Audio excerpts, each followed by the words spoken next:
Hello guys, welcome back to Intra Trades. இன்னும் ஒரு வீடியோவில் உங்களை சந்திக்கிறதுல ரொம்ப சந்தோஷம். நாம் என்ன பண்ணிகிட்டு இருக்கிறோம் அப்படின்னா பேங்க் நிஃப்டியோட EOD அனாலிசிஸ். இந்த அனாலிசிஸ், இந்த ட்ரேட்ஸ் இதெல்லாம் நம்ம ஆர்டர் ஃப்ளோ அனாலிசிஸ் பேஸ் பண்ணி தான் எடுத்துகிட்ருக்குறோம். ஸோ அந்த ஆர்டர் ஃப்ளோ அனாலிசிஸ் சார்ட்டை நம்ம எந்த அளவுக்கு யூஸ் பண்ணிகிட்ருக்குறோம், எப்படி நம்ம ட்ரேட்ஸோட பொட்டன்ஷியல்ஸ் இன்க்ரீஸ் பண்ணிகிட்ருக்குறோம், ஒரு என்ட்ரியை எப்படி நம்ம கன்ஃபார்ம் பண்ணுறோம் அப்படிங்கிறதெல்லாம் நம்ம ரெகுலராக போட்டுட்ருக்க இந்த வீடியோஸில் சொல்லிகிட்டு இருக்கிறோம். டே பை டே பேங்க் நிஃப்டியோட லெவல்ஸும் வந்து நம்ம டெலகிராம் சேனலில் போஸ்ட் பண்ணிகிட்ருக்கோம். ஸோ டெலகிராம் சேனலில் ஜாயின் பண்ணாதவங்க லிங்க் டிஸ்கிரிப்ஷன் பாக்ஸில் இருக்குது. அந்த லிங்கை யூஸ் பண்ணி நீங்கள் தாராளமாக ஜாயின் பண்ணிக்கலாம். ஸோ இப்போது நாம் சார்ட் அனாலிசிஸ் என்ன, லெவல்ஸ் எப்படி ஒர்க் ஆச்சு அப்படிங்கிறத பார்த்துடலாம். ஸோ இது வந்து 5 minutes candlestick chart bank நிஃப்டியோடது. நம்ம யூஸ் பண்ணுற சார்ட் பார்த்தீங்கன்னா பேங்க் நிஃப்டி இண்டெக்ஸ் ஃபியூச்சர்ஸ் சார்ட்டை தான் நம்ம யூஸ் பண்ணிகிட்ருக்குறோம். ஏன் அப்படின்னா ஃபியூச்சர்ஸில் தான் ட்ரேட் நடக்கும், நமக்கு அங்கே தான் வந்து வால்யூம் கிடைக்கும். ஸோ இந்த ஃபியூச்சர்ஸில் கிடைக்கிற வால்யூமுன்றது நமக்கு கொஞ்சம் எஃபெக்டிவாக இருக்கும். அதோடு இல்லாமல் ஆர்டர் ஃப்ளோ அனாலிசிஸும் ஃபியூச்சர்ஸ் சார்ட்டுக்கு தான் நமக்கு தேவையான இன்புட்ஸை கொடுக்கும். ஸோ இப்போது நாம் என்ன பார்க்க போகிறோம் அப்படின்னா, ஃபர்ஸ்ட் பாயிண்ட்டு ஃப்ரீ க்ளோ அப்படிங்கிறத பார்த்துக்கலாம். What is free flow? So இதை ஆர்டர் ஃப்ளோ வச்சு நம்ம எப்படி ஐடென்டிஃபை பண்ணணும். இங்கே பார்த்தீங்கன்னா உங்களுக்கு தெரியும், இந்த ஃபர்ஸ்ட் 5 minutes கேண்டில், இந்த ஃபர்ஸ்ட் 5 minutes கேண்டிலோடைய லோ எது அப்படின்னு கேட்டால், ஆஸ் பர் நம்ம ட்ரேடிங் வியூ சார்ட்டை படி இல்லை ஒரு நார்மல் கேண்டில் ஸ்டிக் சார்ட் படி பார்த்தோம்னா நமக்கு இந்த லோ 39,382 அப்படிங்கிறது தான் நம்மளோட லோவாக காமிச்சிருக்கு. சேம் இதே வந்து நம்ம ஆர்டர் ஃப்ளோ அனாலிசிஸில் ஃபர்ஸ்ட் 5 minutes என்ன நடக்குது அப்படின்றத பார்ப்போம் இல்லைங்களா. அது மாதிரி நம்ம செக் பண்ணும்போது இங்கே பாருங்கள், ஜூம் பண்ணி காட்டுறேன்.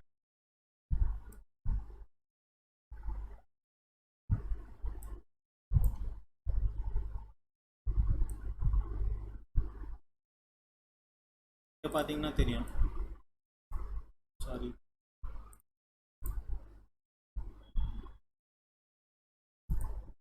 ஒரே ஒரு செல் ஆர்டர், இந்த ஒரு செல் ஆர்டருக்காக தான் மார்க்கெட் இவ்வளோ கீழே இறங்கி போயிருக்கு. ஸோ இதெல்லாம் வந்து மேனிப்புலேஷன், இதெல்லாம் ஒரு மேனிப்புலேஷன் பாயிண்ட். ஏன் அப்படின்னா, ஸோ எப்போ மார்க்கெட் இதை பிரேக் பண்ண ட்ரை பண்ணுதோ அப்போது நார்மலாக நம்ம ரீட்டைல் ட்ரேடர்ஸ் என்ன பண்ணுவாங்கன்னா இங்கேருந்து புட் ஆப்ஷனை வாங்க ட்ரை பண்ணுவாங்க. கரெக்டாக இங்கேருந்து ஒரு புட் ஆப்ஷனை வாங்க ட்ரை பண்ணுவாங்க. இதை ட்ரேடிங் வியூ சார்ட்டில் உங்களுக்கு.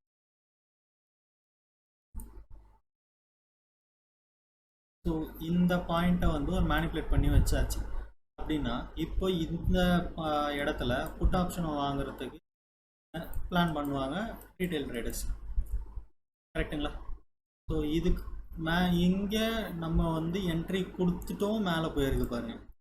மார்க்கெட் வந்து இந்த லோவை க்ராஸ் பண்ணிடுச்சு, இங்கே நமக்கு என்ட்ரியும் ட்ரிக்கர் ஆயிடுச்சு, நமக்கு மார்க்கெட்டை கீழே கொண்டு போகிற மாதிரி கண்ணில் காமிச்சிட்டாங்க.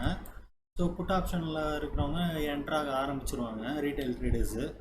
ஸோ இங்கேருந்து மறுபடியும் மார்க்கெட்டை மேலே கொண்டு போயிடுச்சு. கரெக்டா? ஸோ இந்த மாதிரியான ஒரு மேனிப்புலேஷன் மூவுக்காக இந்த ஃப்ரீ க்ளோஸ் வந்து ஃபார்ம் ஆகும்.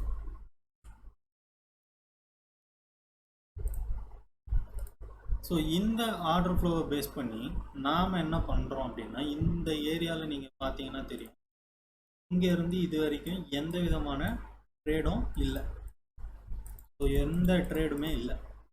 இந்த பாயிண்ட்டை நம்ம அவாய்ட் பண்ணிவிட்டு இந்த கடைசியாக ட்ரேட் நடந்த இந்த ஏரியாவை நம்ம மார்க் பண்ணிக்கிறோம். அந்த மார்க்கிங் ஏரியா தான் 39,510. ஸோ அந்த 39,510 அப்படிங்கிறத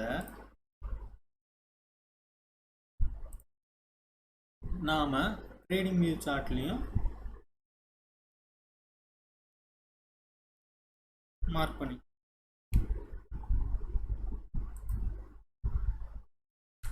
ஸோ இப்படி தான் வந்து இந்த 39,510 லெவல் அப்படிங்கிறது நமக்கு உள்ளே வருது. சரி, ஓகே. இப்போ என்ன அப்படின்னா, இந்த ஃப்ரீக் ஏரியாவை நம்ம அவாய்ட் பண்ணிட்டதுனால இந்த லைன் அப்படிங்கிறது ஒரு எஸ்ஆர் லைனாக ஆக்டிவேட் ஆகும். அதாவது சப்போர்ட் ஆர் ரெசிஸ்டன்ஸ் லைனாக ஆக்டிவேட் ஆகும். மார்க்கெட் கீழே இருக்கும், மார்க்கெட் ப்ரைஸ் கீழே இருந்தால் இது ரெசிஸ்டன்ஸாக இருக்கும், மார்க்கெட் ப்ரைஸ் மேலே இருந்தால் இது சப்போர்ட்டாக இருக்கும். ஸோ நீங்கள் நல்லா வாட்ச் பண்ணிங்கன்னா தெரியும். இந்த வந்து 1 மினிட் கேண்டிலாக சேஞ்ச் பண்ணிக்கலாம்.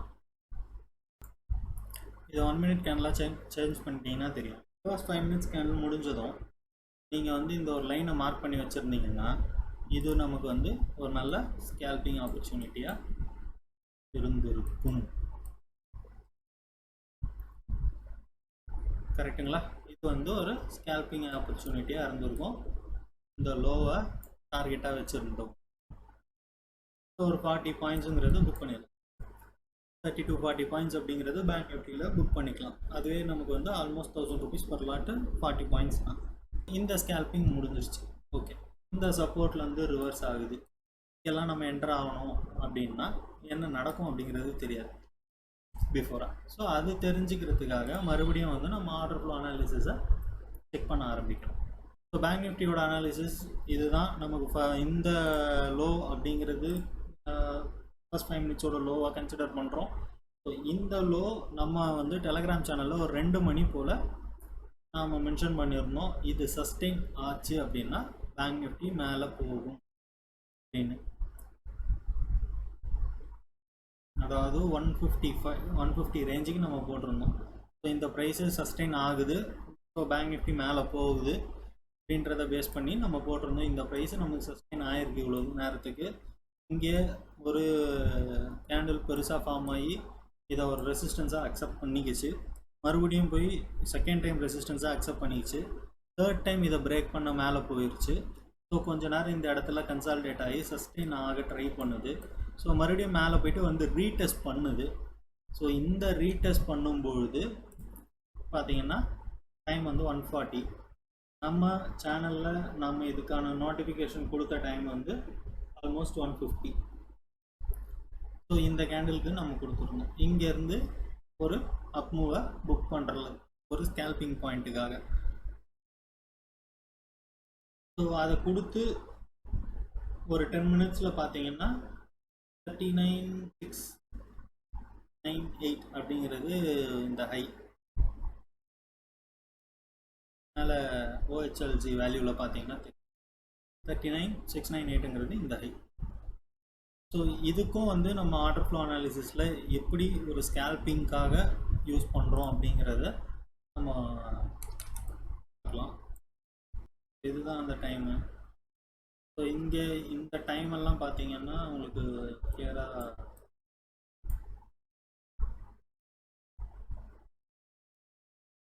ஸோ பையர்ஸோட லெவல்ஸ் எல்லாம் பாருங்கள், ட்ராப் ஆகிட்டே வந்துருக்கு. செல்லிங் போயிடுச்சு, மறுபடியும் ட்ராப் ஆகிட்டே வந்திருக்கு. ஸோ ஃபைனலாக மறுபடியும் ஒரு செல்லிங் காட்ட ஆரம்பிச்சிச்சு இந்த டோஜியில். ஸோ இந்த டோஜி கட் பண்ணால் மறுபடியும் மார்க்கெட் கீழே வரும் அப்படிங்கிறத கன்ஃபார்ம் பண்ணிக்கலாம். இங்கேருந்து நம்ம எதை டார்கெட்டாக வைக்கணும்னா மறுபடியும் இந்த 510 தான் டார்கெட்டாக வைக்கணும்.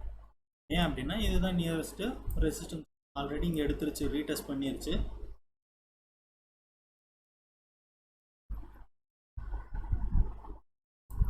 ஸோ இது வந்து ஆல்ரெடி மார்க்கெட் வந்து இது வந்து நமக்கு என்ட்ரி பாயிண்ட்டு. நமக்கு இங்கே சஸ்டெயின் ஆனது, மார்க்கெட் வந்து இங்கே ரீடெஸ்ட் பண்ணியாச்சு. இப்போ இங்கேருந்து மறுபடியும் போகணும். இந்த இடம் ஃபுல்லாக சஸ்டெயின் ஆகிருக்கு. ஸோ ப்ரைஸ் ஆக்ஷன் படி பார்த்தோம்னா நமக்கு இங்கேருந்து மறுபடியும் மார்க்கெட் ஒரு அப் மூவ் கொடுக்கும். ஸோ இந்த அப் மூவை தான் நம்மளோட டெலகிராம் சேனலில் நம்ம கொடுத்துருந்தது. ஸோ இங்கேருந்து இந்த பாயிண்டில் எப்படி ரிவர்சலில் கண்டுபிடிச்சோம் அப்படிங்கிறது அதுவும் ப்ரைஸ் ஆக்ஷனை பேஸ் பண்ணி தான் கண்டுபிடிச்சிருக்கோம். அதையும் இப்போ நான் சொல்கிறேன். அப்சைடில் போகும்போது டார்கெட் இது, மறுபடியும் மார்க்கெட் வந்து இந்த பாயிண்ட்லேருந்து ரிவர்ஸ் ஆகிருக்கு. இந்த ரிவர்ஸில் நான் இப்போ ஆர்டர் ஃப்ளோவில் உங்களுக்கு காமிச்சது மாதிரி தான் கன்ஃபர்மேஷன் வந்து நெகட்டிவ் சைட் டெல்டா ஃபார்ம் ஆகிறது நமக்கு கன்ஃபர்மேஷனாக வந்துருக்கு. டெல்டாவும் நமக்கு குறைஞ்சிருக்கு. நெகட்டிவ் சைடில் கன்ஃபர்மேஷனும் எடுத்துக்கிறோம்.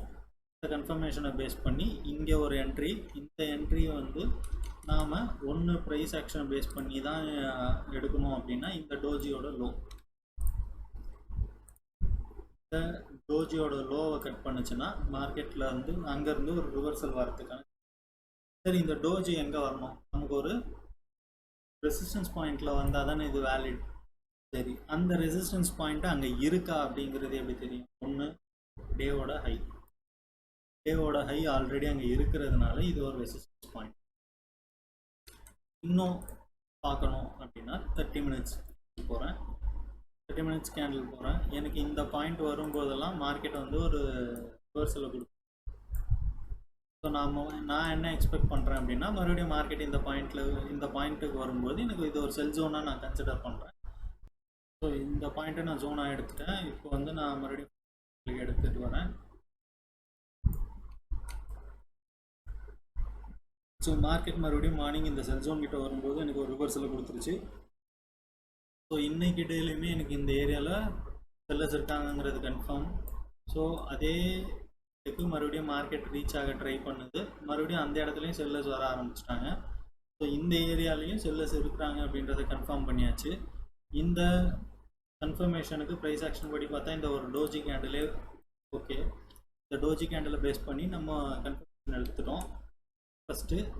ஸோ இப்போ செகண்ட் ஸ்டெப்பாக ஆர்டர் ஃப்ளோவில் போய் செக் பண்ணுறோம். அதே டோஜி கேண்டலில் செல்லர்ஸ் இன்வால்வ் ஆகிட்டாங்க அப்படிங்கிறது தெரியுது.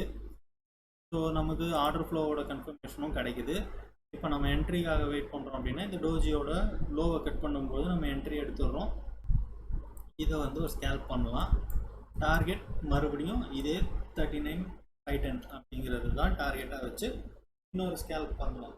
இது கிட்டத்தட்ட ஒரு 180 பாயிண்ட்ஸ் கிடைக்கும். இந்த 181 பாயிண்ட்ஸ் அப்படிங்கும்போது ஆப்ஷன்ஸில் நமக்கு தாராளமாக ஒரு 50% at the money price strike price எடுத்தாலும் ஒரு 80 பாயிண்ட்ஸ் ஆகுது கண்டிப்பாக கிடைச்சிடும். ஸோ இப்படி தான் வந்து நாம் ஆர்டர் ஃப்ளோ அனாலிசிஸை யூஸ் பண்ணி ஒரு ட்ரேடோடைய ப்ராபபிலிட்டிஸையும் இன்க்ரீஸ் பண்ணிகிட்டு இருக்கோம். அந்த இன்ஃபர்மேஷன்ஸ் அப்படிங்கிறத நம்ம எடுத்துக்கிறோம். ஸோ இந்த வீடியோ உங்களுக்கு புரிஞ்சிருக்கும்னு நினைக்கிறேன், பிடிச்சிருக்கும்னு நினைக்கிறேன். ஸோ வீடியோ பார்க்குறவங்க லைக் பண்ணிக்கோங்க, ஷேர் பண்ணிக்கோங்க, சேனலை சப்ஸ்கிரைப் பண்ணிக்கோங்க. அப்போ தான் உங்களுக்கு ரெகுலரான வீடியோஸ் கிடைக்கும். ஸோ தேங்க்யூ ஃபார் வாட்சிங் திஸ் வீடியோ.